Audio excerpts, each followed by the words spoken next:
जब महाभारत के युद्ध में अर्जुन विचलित होकर अपने कर्तव्य से विमुख हो रहे थे। दोस्तों, यह गीता का उद्देश्य आज से लगभग 7,000 पहले सुनाई गई थी और इसकी खासियत यह है कि यह आज के दिन में भी उतना ही खास है।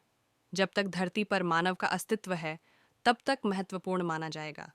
यह गीता उपदेश कुरुक्षेत्र के रणभूमि में रविवार के दिन सुनाया गया था और उस दिन एकादशी का दिन था। हमारे हिंदू समाज में इसीलिए एकादशी के दिन को बहुत पवित्र और महत्वपूर्ण माना जाता है।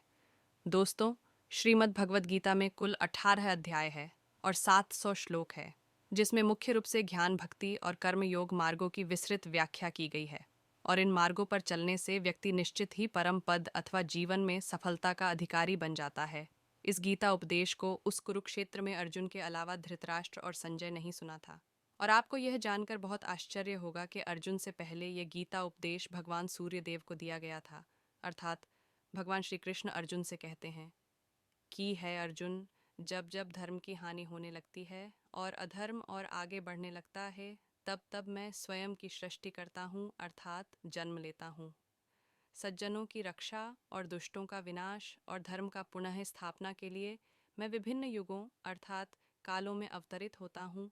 संपूर्ण श्रीमद् भगवद गीता की कुछ खास बातें, जो हुआ अच्छे के लिए ही हुआ, जो हो रहा है वह भी अच्छे के लिए ही हो रहा है, जो होगा वह भी अच्छे के लिए ही होगा। परिवर्तन ही संसार का नियम है। ध्यान से मन एक दीपक की लौ की तरह अटूट हो जाता है। आप खाली हाथ आए थे और खाली हाथ ही जाओगे। मनुष्य विश्वास से बनता है। आप जैसे विश्वास रखते हैं वैसे बन जाते हैं। संदेह के साथ कभी खुशी नहीं मिल सकती, ना इस लोक में ना परलोक में। मनुष्य अपने विचारों से ऊंचाइयां भी छू सकता है और खुद को गिरा भी सकता है, क्योंकि हर व्यक्ति खुद का मित्र भी होता है और शत्रु भी।